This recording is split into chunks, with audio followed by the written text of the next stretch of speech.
So I went all the way down to the trap in ATL. Oh yeah, so I let T.I., you know what I'm saying, to see how they do it. Cause I know how we do it in the hood and the N.O.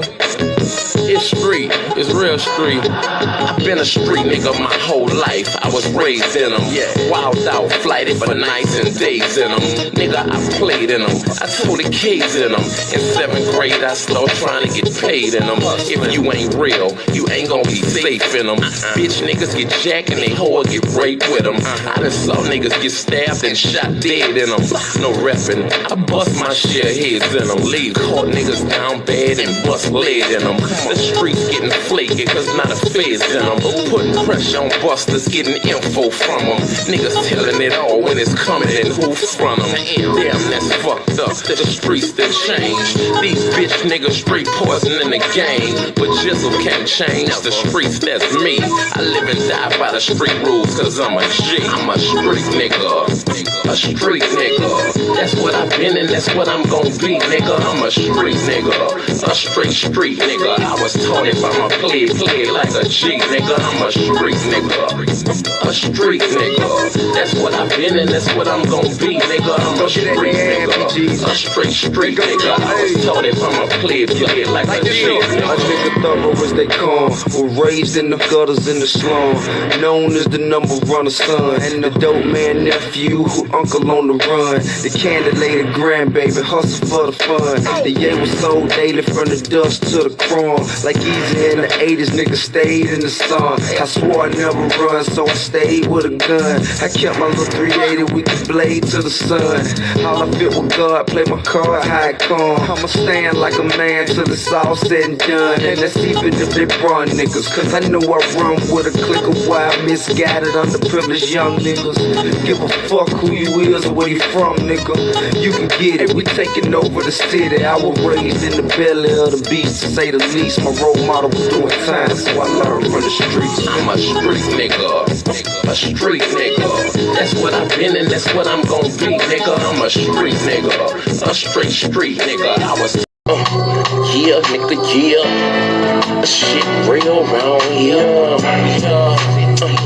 Yeah, nigga, yeah. Shit real round here. If you want it, you can get it, my nigga. Shit real round here. If you want it, you can get it, my nigga. Shit.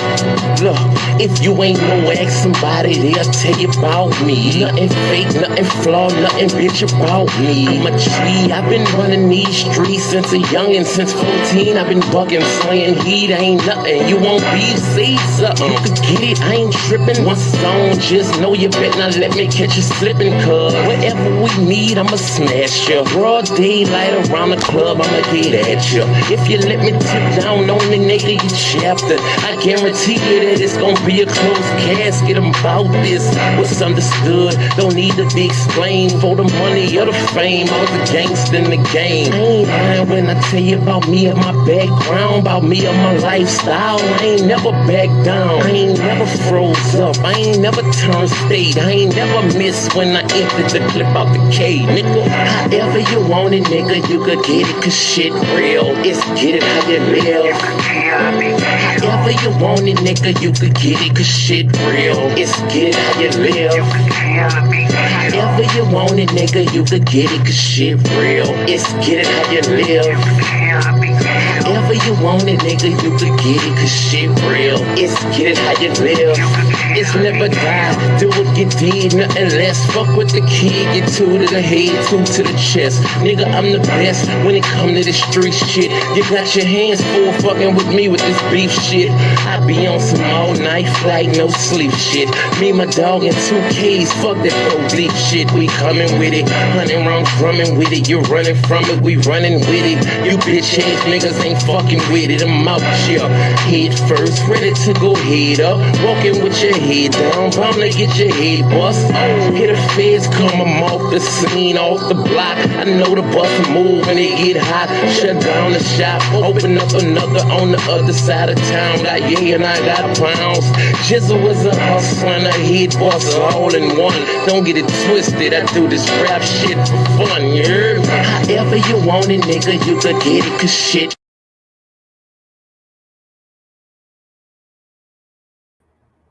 All right. Okay, family, welcome to the Revolutionary Agenda. I'm your host. Hey, Daniel, how you doing? Seduction Doll, aka the Black Villain, or Lady Che, however you want to call me, or Brandy, or my actual name. Um, Welcome. I wasn't anticipating on doing a show, but just said people were asking about me, so I guess I should just show up and do a show. I'm not on camera right now because I'm super swollen. And I just got the bath and didn't do nothing with myself except throw on some clothes. So I figured y'all just let me slide. Just let me slide. Um, what has happened this week? Well, loads. We went to the summit, which I've just said we're in a different week, but him and his semantics. We just ended the Act Summit, which I thought was okay. That was kind of rushed, and I made sure I felt like it was kind of rushed. Um, it was fun though, good times. Had a good time, made some new friends there. So I was kind of excited about that. Ran into some old friends there. Um, Jesse had a good time too. Um, what else? It was just a lot of filming there. Then what else do we do? Jesse went to some meeting, and then I went to the budget hearing with the mayor yesterday, and that motherfucker was lying. And I had to tell him about himself. So I did. I made sure to ask the proper black questions.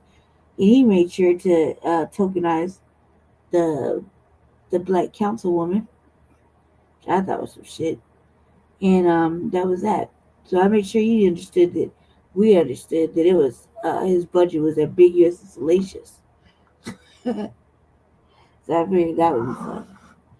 Um, as you know, I hurt myself really bad, so I kept trying to take it easy. Super swollen and, and no desire to pull this water off. So that's about that. Um, I was supposed to go see my sister B. Um, she was over here this weekend. Bless her heart, and she went a lot this weekend. Um, my house was a fucking mess. It's better now, so she came in. That was cool. We chilled. Um, so I was supposed to go over this weekend to do my hair. 'Cause she has all the rubber bands, but she's been busy. She's gonna be busy this weekend, so I'll just save that for another time. Probably go to Jess's house tomorrow. This is really ain't did shit. Just super boring, and I wish I had a job. So I want to buy something. So it's like $30. So I wish I had a job. Aside from that, this show is probably not gonna be as long as usual. It's gonna be short because like I said, I fell and I hurt my hip. So I hurt my hip. It kind of just out of place. Just moving around, moving around, moving around. And that Black African soap smells so good. All right, so anyway, enough about that. Get into some let's get into some stuff. As you know, family, watching the RBA, I've been covering some things about Memphis in Tennessee, some of the pollution that's been going on out there. And so here's some more insight. Some more insight.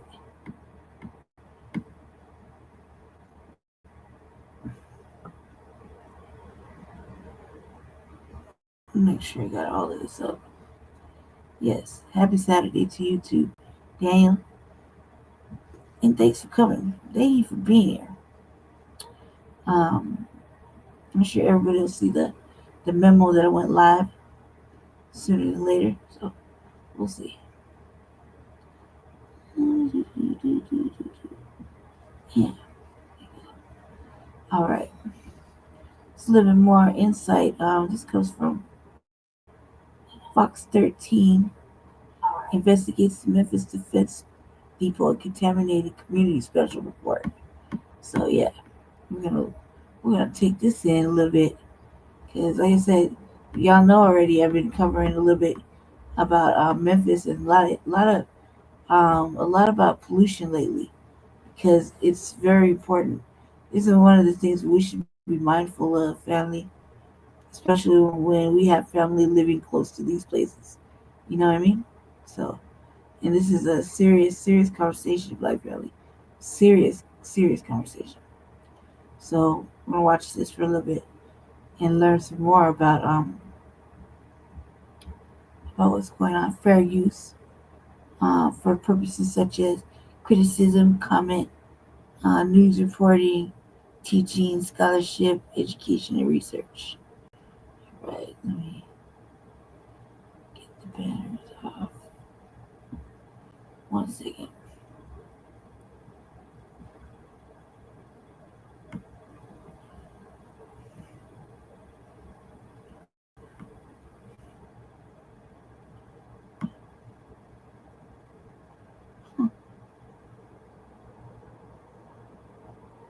No, you can't just do it the way I want to do it. Alright. Alright, bet.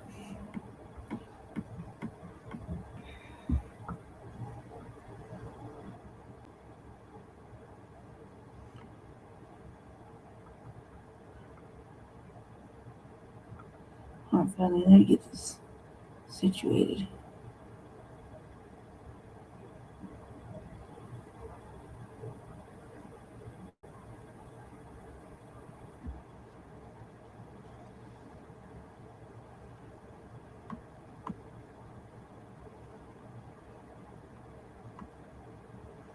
One second.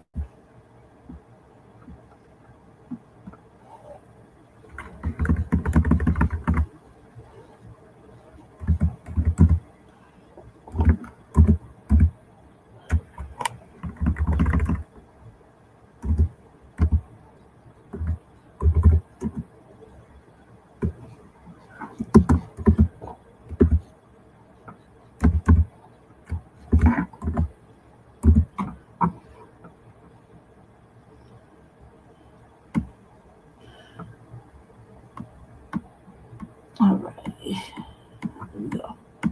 Let's get this going.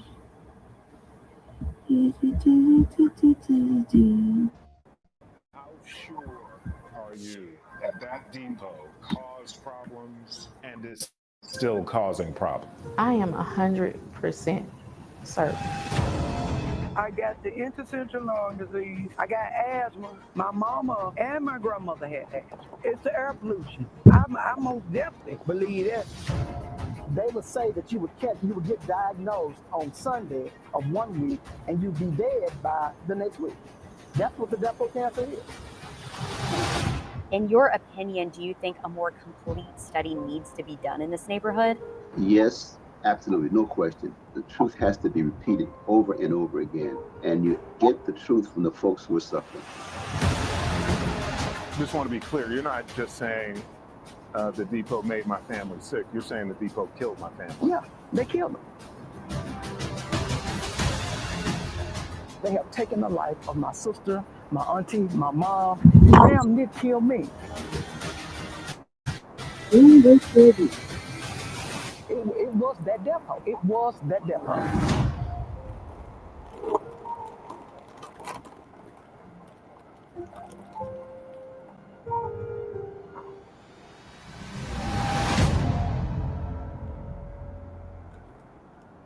Every community deserves clean air, soil, and water. That's why Fox 13 has continued to investigate our contaminated communities, showing you how pollution impacts our neighbors. Tonight, a special report on the old defense depot here in South Memphis. The EPA declared the U.S. Army Distribution Center a Superfund site in 1992, adding it to the list of the most toxic sites in the country. The Army housed and dumped everything from toxic solvents to chemical weapons here. There is no question the site was contaminated during its operation.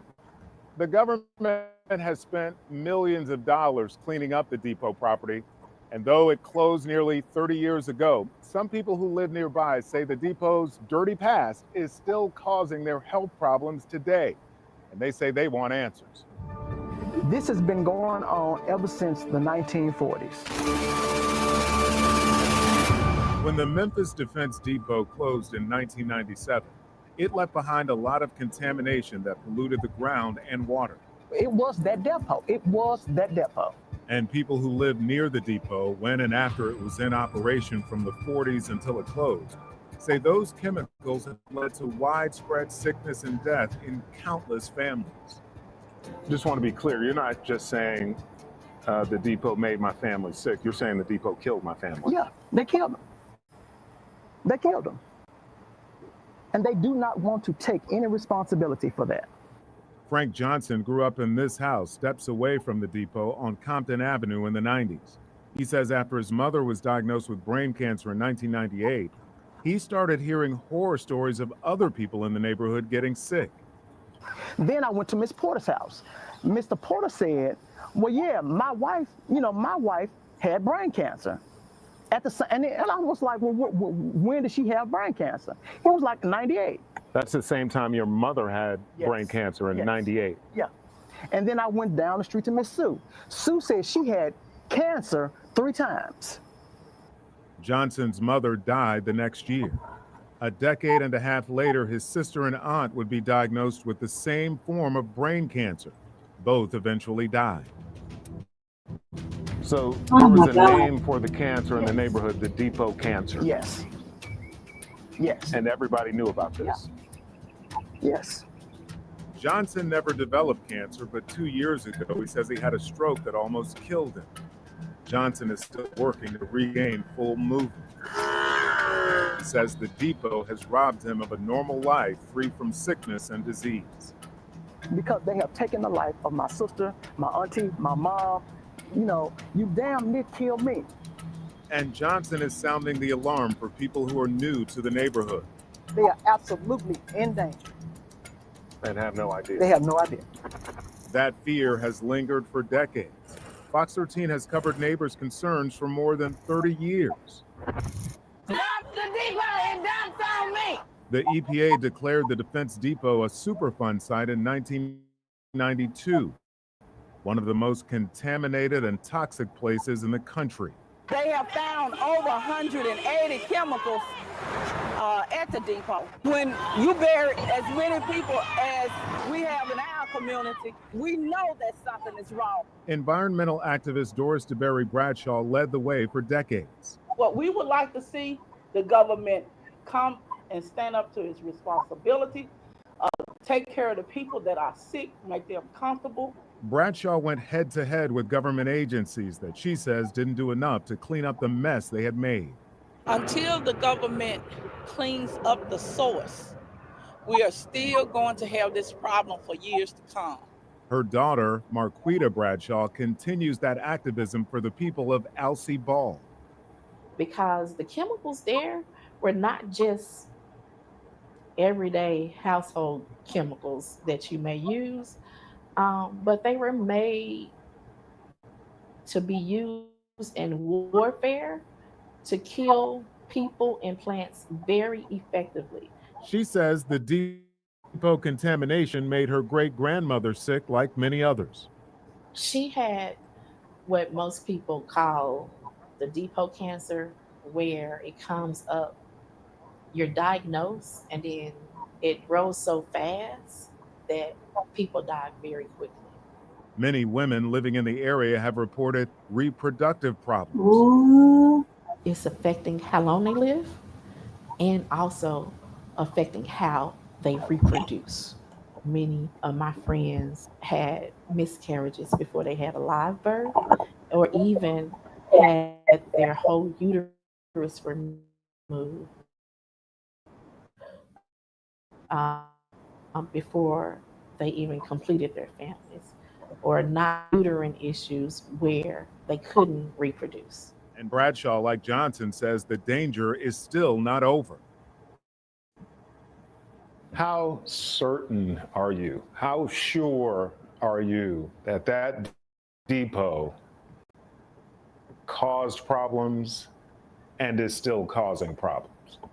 I am 100% certain that those chemicals that were made to kill people and plants is still affecting people today and still impacting our groundwater because they're still monitoring it. So you'd like to see reparations? Absolutely. Bradshaw says the government should pay families for their suffering and the loss of family members. But so far, a single penny.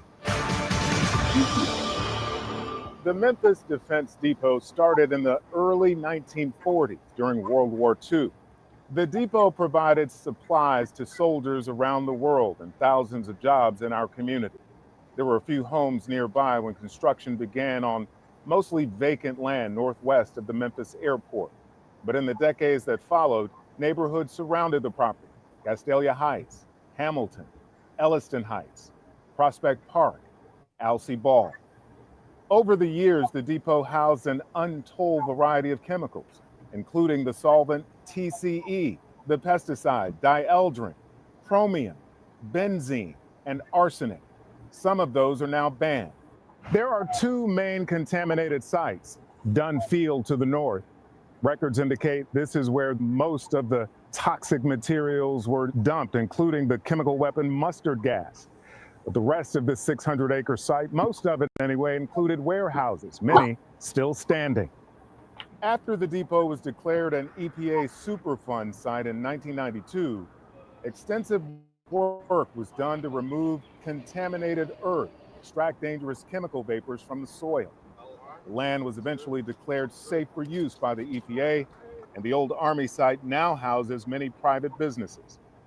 For decades, workers have monitored groundwater for contamination using a series of small wells dug around the property and in the neighborhood nearby. And that testing continues even today.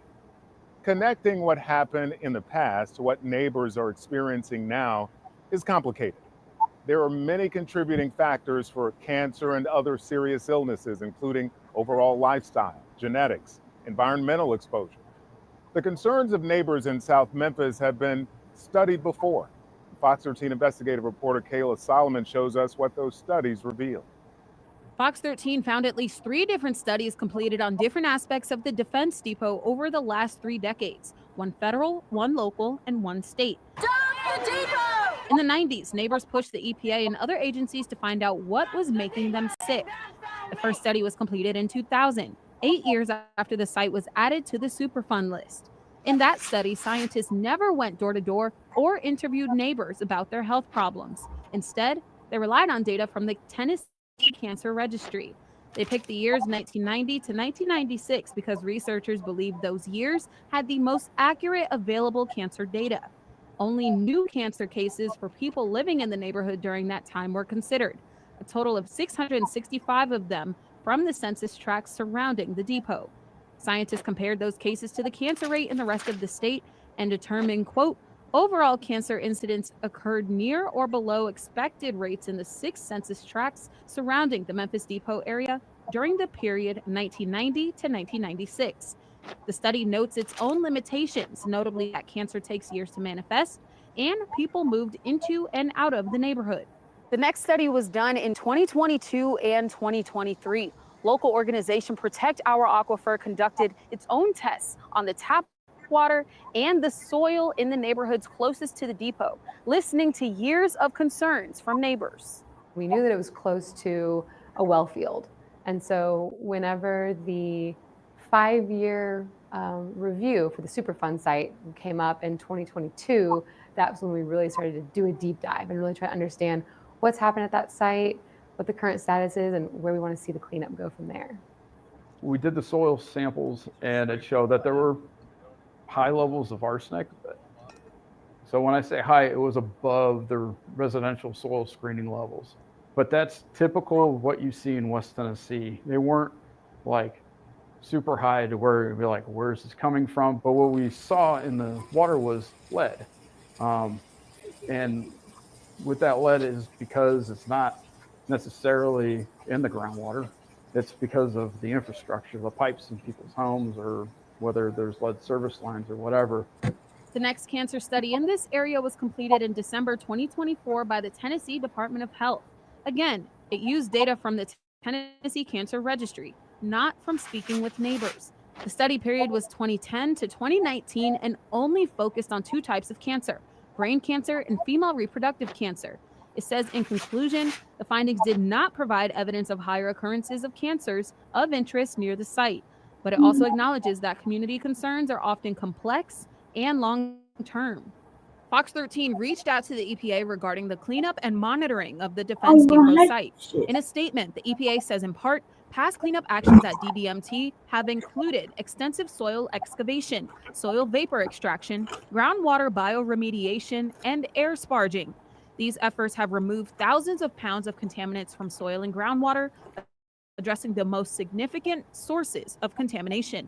It also says there is no exposure risk for residents or people who worked under current conditions. The EPA says investigations were done in 2023 and 2024 for potential toxic vapors leaking into homes on certain streets, but the compounds were, quote, well below EPA screening levels and posed no risk to residents.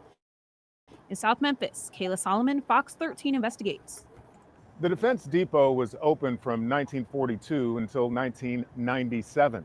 The federal government's study of cancer rates examined 6 of those 55 years, 1990 to 1996. Frank Johnson's mother was diagnosed in 1998. She was never counted. The state study on cancer rates looked at 2010 to 2019. Johnson's sister and aunt were diagnosed in 2014, but they didn't live in the family home at the time of their diagnoses, so they were never counted either. In fact, the state study completed last year found the home where Frank Johnson lives to be a cold spot for brain cancer, reporting fewer than expected cases. That's 3 brain cancer cases the government never counted.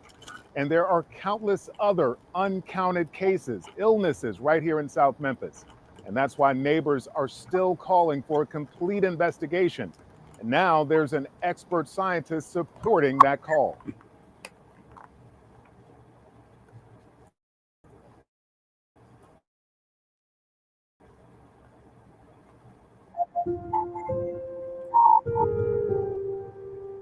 They would say that you would get diagnosed on Sunday of one week and you'd be dead by the next week.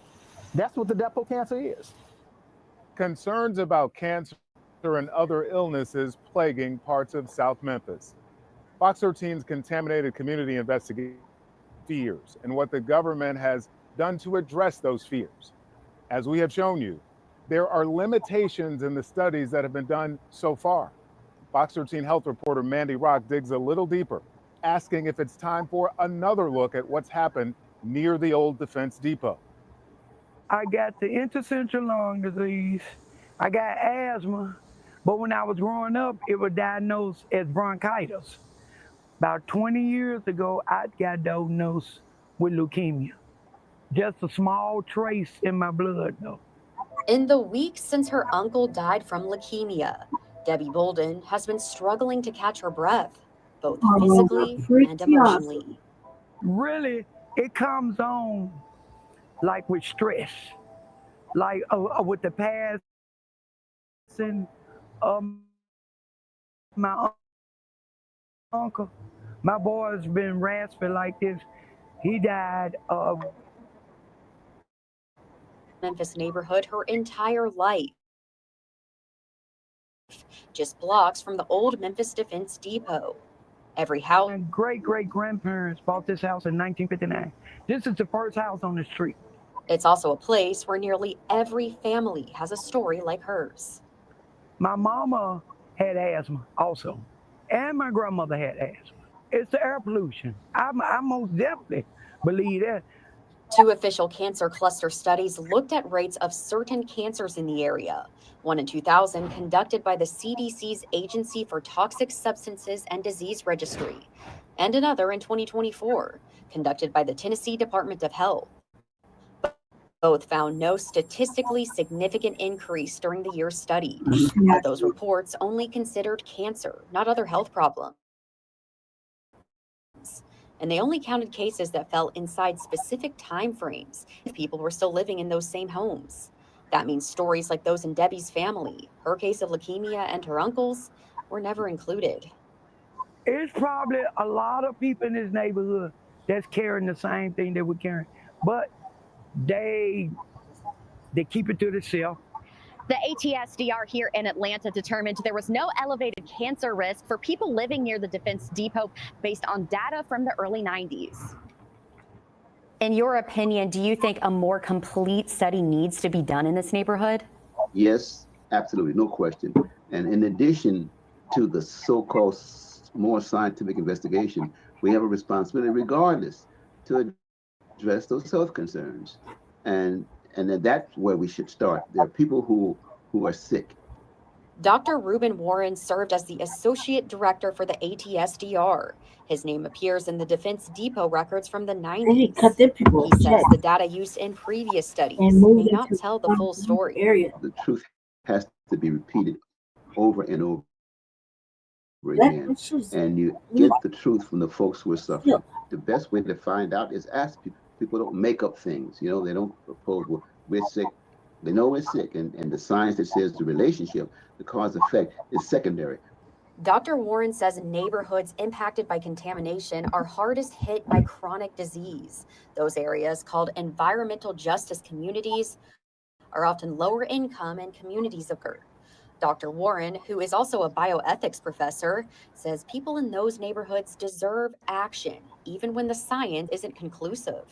If there's doubt, we should address community concerns versus saying, well, we can't find a quote-unquote complete exposure pathway, and therefore there's no concern. Let's solve the problem, deny the plausibility of it for fear of any liability. For Debbie, the questions linger every time she walks to her mailbox short of breath, wondering what's in the air around her. You think it's all connected? I think just anything that's going on with your life, I think it may have something to do with it. I really do believe it.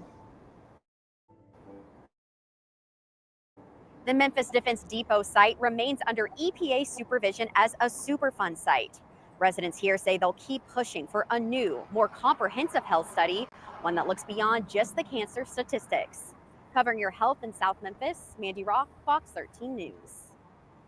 Fox 13 Investigates is committed to not only showing you the problem, but also investigating solutions. When we come back, we're going to show you the next step that neighbors want to see happen and how they're taking matters into their own hands.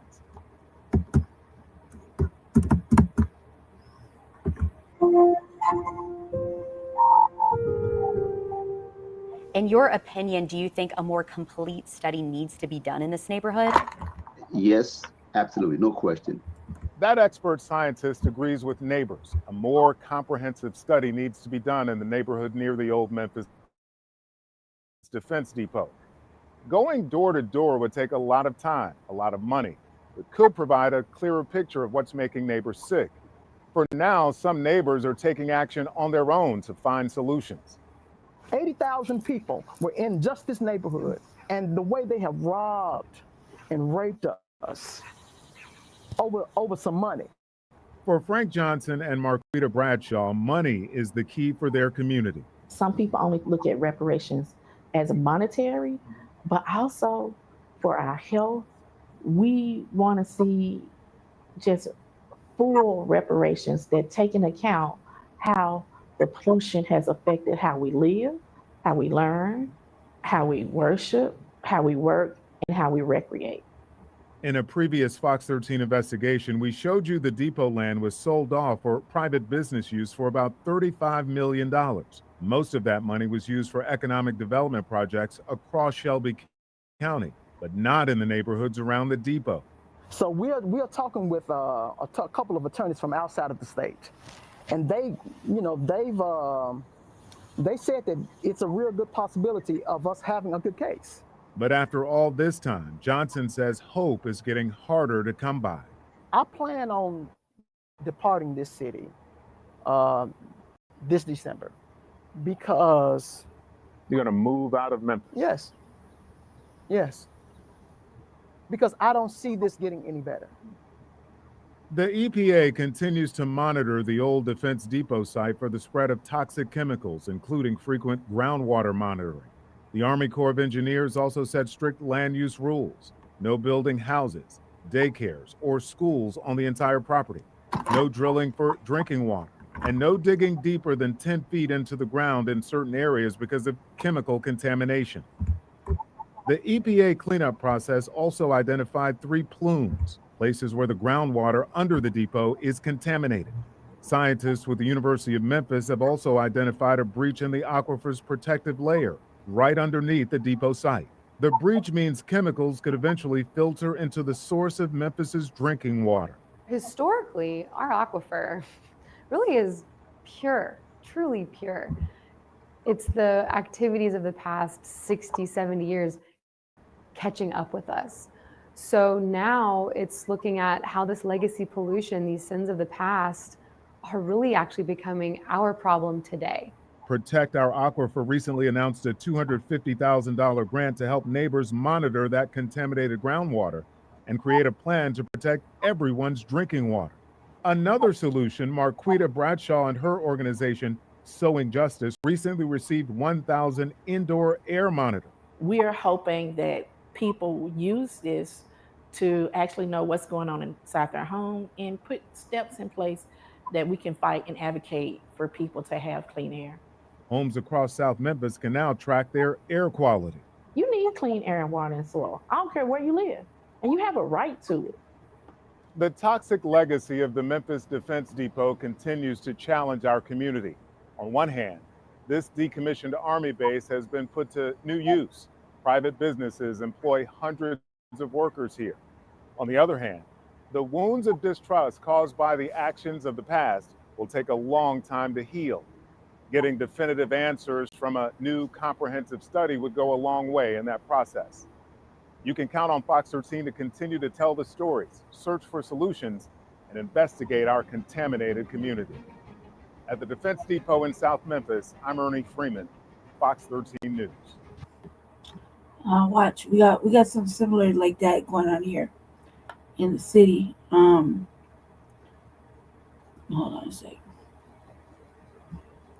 We got something similar. Bear with me, fella. Yeah, switch over. Bear with me. See, so that's going on in Memphis, right? And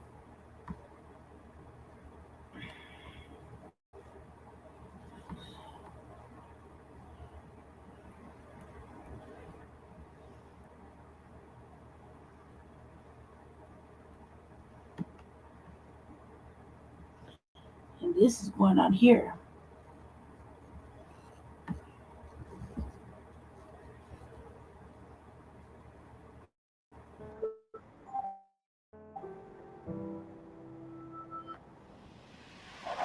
There's no doubt that this part of the state of Colorado is the most polluted community in the state. But we're pretty surprised, I guess, to be on one of the top lists for the country. The big problem with 80216 zip code is that you have a high level of toxicity. That low vulnerable area are remarkable in just the amount of toxins that basically became their legacy. We have land pollution, we have air pollution, and we have water pollution. We have. If Candy Cedarbacher, she's no longer the councilwoman. All these people we know personally. To recognize how they're all connected, what impacts they have on a human's body, a human's emotions. There's been environmental injustice for the last 100 years, and these neighborhoods have been neglected. And the people who reside in these type of neighborhoods, your lifespan is decreased by 10 years. You can see right here, our playgrounds, our schools are all near all of this industry. I want to stay here and continue fighting for my community and what we deserve, because if I don't, who else will?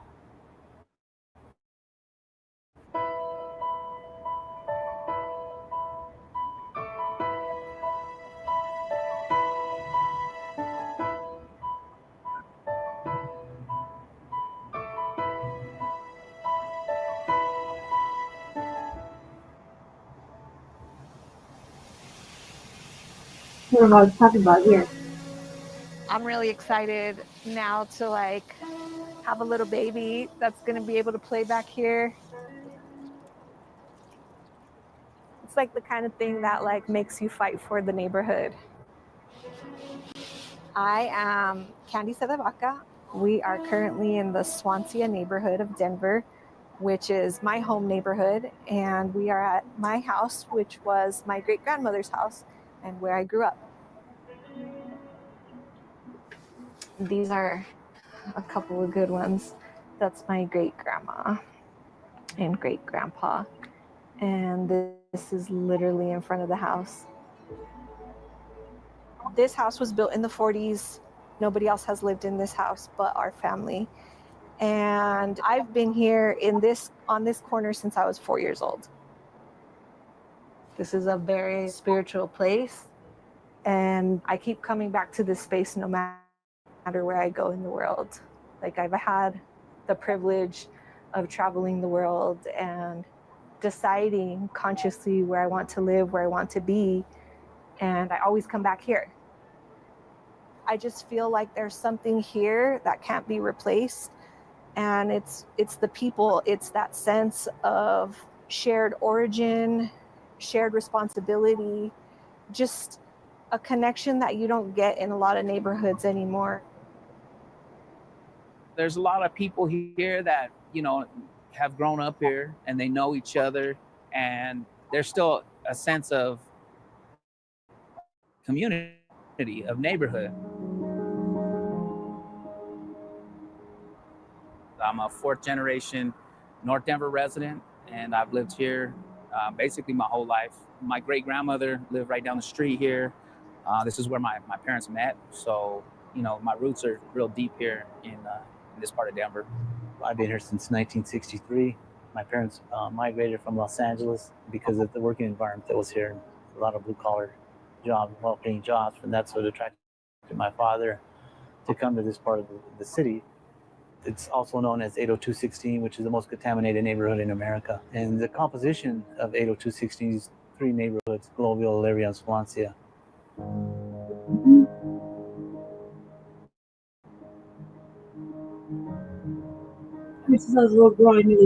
Elyria, Swansea, and even Cole are all along this borderlands of Denver to Adams County and Commerce City. It's a beautiful community, predominantly Hispanic community. And so this whole conversation around environmental justice is a lot around the frontera, the borderlands of where communities blend in with industry, where communities blend with each other, where Denver blends with Commerce City. Globeville, Elyria, Swansea were towns that emerged around the smelters that were down here. They were worker towns, and they were very organized worker towns. And to this day, it's like that. All of your people who built the city in a range of different ways live in these communities. And on one block, I can find someone who does HVAC, plumbing, landscaping, snow removal, just on one block, on this block. And so that's kind of the trend throughout the neighborhood. I think the history of North Denver is quite complex and very important for understanding Denver in particular. Once the railroads were built around the early 1870s, that's when a lot of the smelters that had been up in the mountains in the mining districts decided to relocate near the railroad in the Globeville and Elyria areas. So immediately you saw the Holden smelter, the Globe smelter, one after another being constructed there. Let's see. My name is Alex Hernandez. I'm a special collections librarian with Denver Public Library in our Western History Department. Monaco, Quebec, Broadway. One of our goals is to kind of document the history of Denver and neighborhoods like Globeville that often get overlooked. So this is an 1889 bird's eye view of Denver, and up in the northern part along the Platte River, you can just see a contiguous line of smokestacks. So initially, Globeville was named Holden, and that was named after an early smelter. It was the Holden smelter. But then when the Globe smelter was established, they named it Globeville. So it's not a good sign when your community is named after the smelter that will continue to pollute you for the next 107 years. Back then, the smeltering plant was fully operational at that point in time, and the smokestack would go up, and then you'd see all the cadmium, lead, arsenic just inundate the neighborhoods, and it would just proliferate. Even in central Denver, before we were dealing with smog, the big issue was black smoke. So I can't even imagine what it would have been like living nearby to multiple smelters, because they were just constantly letting gases into the air. I mean, even when you look at our city seal, there's a smokestack in the background, and that smokestack is a Glowville smelter smokestack. So it's been a legacy of the history of Denver as it's grown with the railroads, the manifest destiny, and everything that goes along with it, good and bad, the growth of Denver. And so it became a community of immigrants who lived and worked in the community. As soon as the gold rush started and people started buying up buildings, housing costs were through the roof in Denver, even at that early time. So a lot of these immigrant groups were relocating to Glowville, which the northwest of it was filled with swampland. So it wasn't the most desirable land, but it was good for smelters and people seeking jobs. Yeah.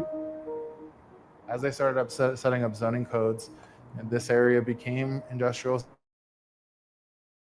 zoning. And so you started to see more and more industry being placed in one community, and that's really the tension that exists of people living next to this. As a result of it being the industrial hub of Denver, lots of industrial facilities started being located there. But residents were also located there because they were part of the workforce for these industries. And so mixing with industry and Sea Valley, we're a little different from what's happening in Memphis, but this is still happening here. And we have here the most polluted zip code in the United States. And that's literally like 20 minutes away from here. You see what I'm saying? I think Jesse's closer to it than I am, but beside the point, it's still there. And they're still building on it, and they're still acting like it's safe and clean, and it's not. So we have the same issues, except a little different. It's a different chemical, different productions, with the same ill intent. You dig? residential communities is not always great for the health of the communities. The reason they picked that area was predominantly because the railroads were established there in the early 1870s. So that made it very attractive to industry, which is why in addition to the smelters, you got animal rendering plants, you got slaughterhouses, stockyards. Over time, you know, the soil contamination, pollution in the area, it wasn't an appetizing area for people to say, I want to live there. And so I think that over time, it became ignored by the government, by companies that just wanted profit over the benefit of the people that actually lived there. I think Glowville was just sort of a no man's land that the rest of the city, it was kind of out of sight, out of mind. So that's the train interchange here. So we're on each side of this giant industrial area. You can see right here, you know, our playgrounds, our schools are all near all of this industry. I mean, countless pipelines and tanks that we don't know what's in them. Yeah, he's breathing, right? We are at the nexus of all transportation systems in the region, with freight 1 block away, with the highway 3 blocks away. Like, all of those things are so important and critical to our region, yet we've been virtually absent from decision making for the entire time we've been a part of the city of Denver. So we try to maintain, among other things, clipping files for all the neighborhoods around Denver. You really get a good overview of all the things that we're facing in a community over a century. Glowville has always been isolated from Denver. In 1958, we saw the Valley Highway project, what we consider I-25, and that cut right through the community. And then in 1964, we saw the I-70 completion, which bisected it even further. And one of the worst parts of the highway projects was that it actually cut off the southern part of Globeville, which had more community centers and activities for kids to participate in. We have some heavy truck traffic here. We've got traffic on the interstate. It's the kind of noise and disruption and pollution that you don't usually associate with a beautiful park environment. When I-70 was originally constructed in 1964, it was during an era of massive interstate construction across the country.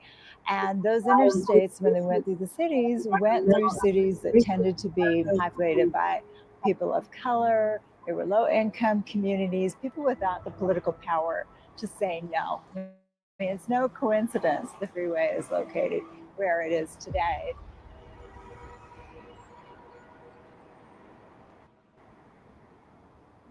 A lot of the carving up of neighborhoods using interstates was related to further marginalizing those groups and making sure they continued to live in poverty, because that also guarantees a very cheap labor force that is not going to fight back against those injustices.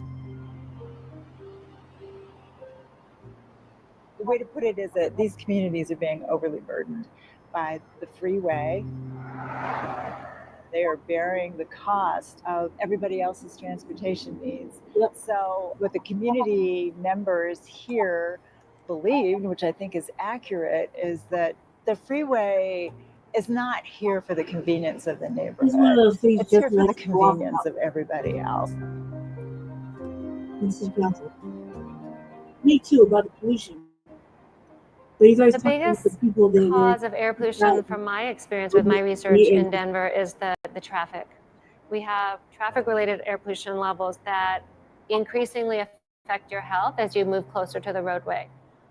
Right next to the highways, you see significantly higher concentrations of toxins like sulfur dioxide.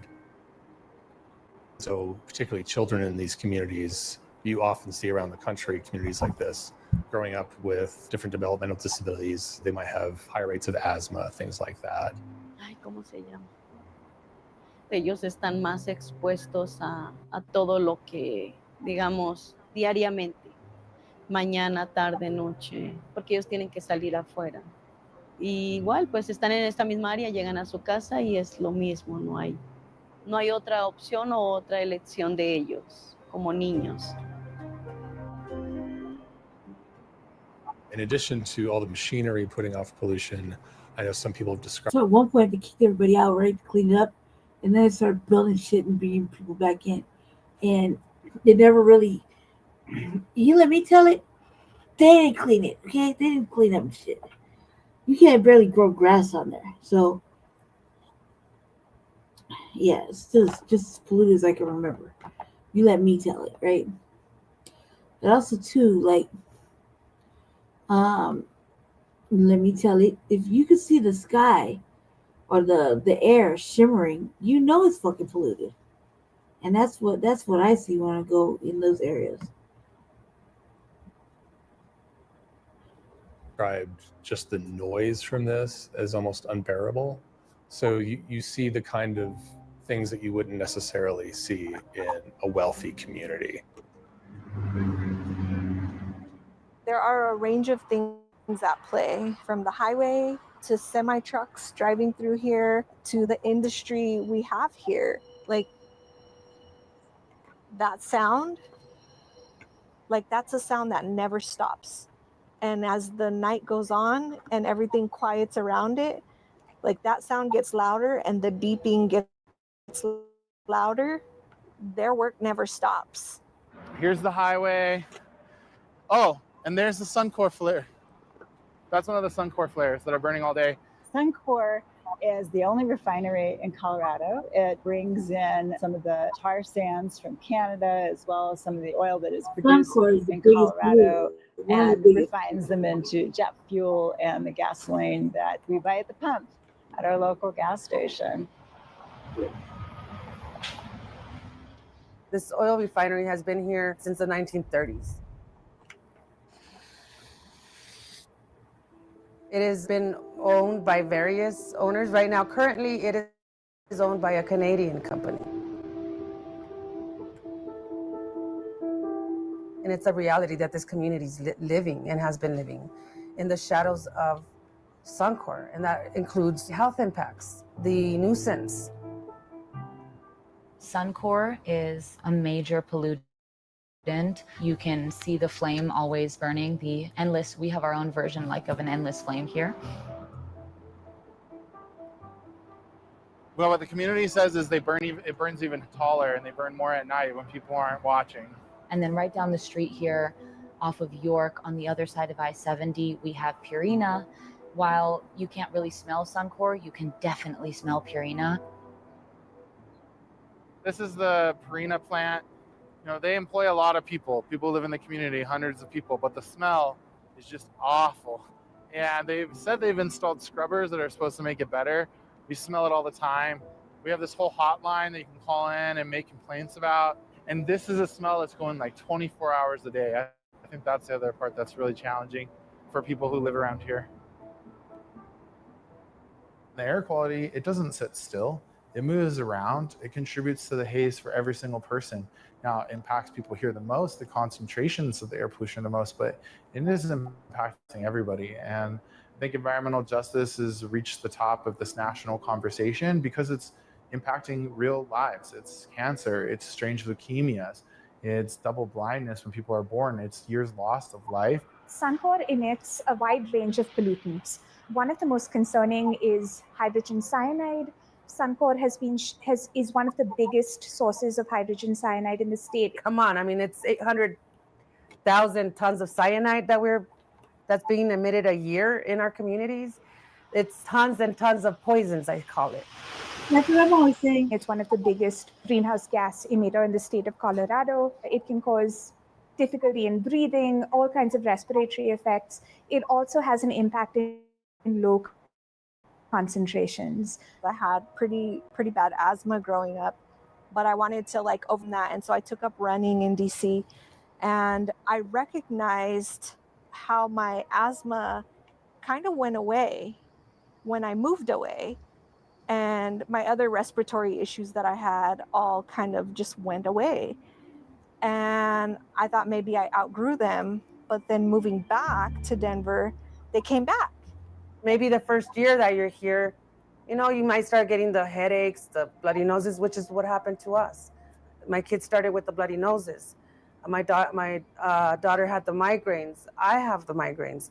My mom developed vertigo. It became clear to me that it was not my lifestyle or my genetics, because most of every neighbor has some kind of health impact, worse than me. And so it's clear that there's something going on in this particular community that is causing these high cancer incidences.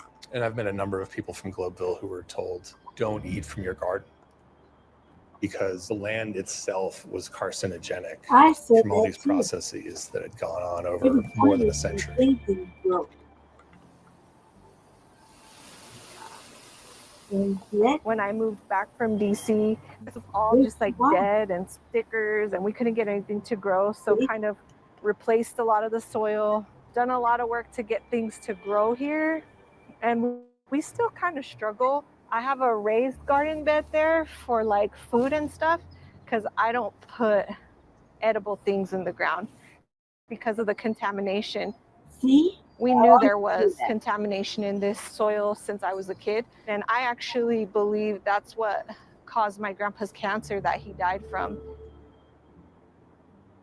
This is a good one because you can see in the background all of his crops. He used to grow corn and everything back there in the ground. He was a green thumb and was always out in the yard without gloves. And he ended up getting cancer, and that's what he died from. And I'm convinced that it's from the soil. When I was in high school, we were learning about what a Superfund site is and what brownfields were, and how we had one of those in Denver, and it happened to be in my neighborhood. Yep. And they're trying to put housing on it right now. This was a neighborhood where there were these smelter facilities that were processing the ore and minerals that came down from the Rocky Mountains. And the legacy of that was pollution that led to the designation of 3 Superfund sites here in the neighborhoods. Superfund is actually a classification by the Environmental Protection Agency of disturbed land, so land that's very toxic, and when it gets classified as a Superfund site, it means that you can start to clean it up. Denver is a wealth of, yeah, a lot of the land that people were living on was just toxic. Those residents, I think to this day, are not supposed to be using that soil for gardening. They can use elevated planter boxes and things like that, but there's still concerns. There's been mitigation attempts. I know a lot of the soil, toxic soil, there was a project to remove it and replace people's garden soil. But I think there's just so much that's been leached into the ground, into the water in this area. I don't know that you can really render it safe. And that's part of the legacy of the environmental injustices that have occurred in this neighborhood and that residents continue to be burdened by.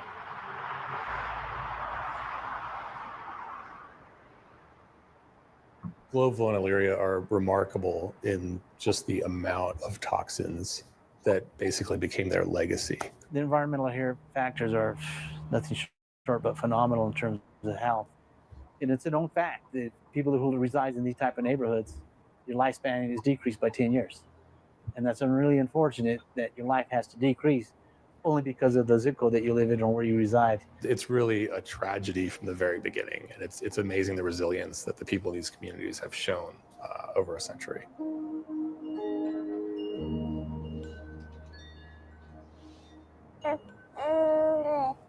Yeah, there's my sunshine. He's such a good boy. I think learning that this was the most polluted zip code in America was a little surprising, even though I had physically experienced the negative health outcomes, but also it was a piece of information that made me more determined than ever to fight for justice in this community. The first day I got him home, we sat right here. Being a first-time mom, there's this tension at play. One, I know I'm in the most polluted zip code in America.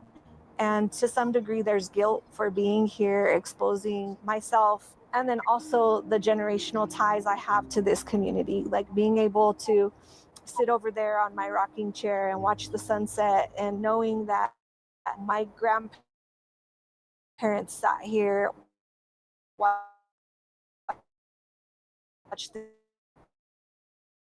the same sunset, watch their kids play in the same place, and to community, and to like walk on the same ground that my great grandma walked on with my babies. Look at them. Look at us. This will always be home base. And for me, that's particularly important as someone who's grown up in poverty, as someone who is Indigenous, to always have a piece of land that we call home, that we have control over. Even if it is in the most polluted zip code in America, this will always be a piece of land my descendants will have the ability to lay claim to. Next time on Colorado Experience. I always get asked, well, if you don't like your neighborhood, what you should leave. I said, well, that's not my goal. My goal here is to make my neighborhood one of the best neighborhoods in the city. We shouldn't have, educational facilities, libraries, rec centers, these places where people go to grow and learn, right next to toxic pollution. And so we need more people to be involved, because it's not just enough to win it. You have to stay involved to make sure it's implemented. Bottom line is that the people in these communities are entitled to a healthy and clean environment. That's what they deserve. That's what the law requires. And that's what we hope to support them in doing as they try to achieve. Yeah. Well, that's what we got going on here. Same shit, different type of polluters. Same thing though. At least you got a little bit of insight of what's going on. Let me check. I think I got one more, but I'm not sure. But I have to go really because put a lot of pressure on this leg, and this leg is killing me. All right. I'll take care of that later. So, family, I gotta go. I hope you learned something. Hope you had a little bit of fun. I'll be back probably after for Black News, maybe before then. We'll see. So join us later on tonight for Frontline Black News Part 1. And thank you for watching. I'm sorry, family. I can't hang. I can't hang. The pain is excruciating. And so I'm gonna go get off this hip and all that good shit. So stay on the lookout for Frontline Black News. We'll see you tomorrow. Thank you, Danny, for coming through, and the eyeballs who saw me lurking and not speaking. So shout out to you too. Yeah. Stay black. Stay dangerous. Stay informed.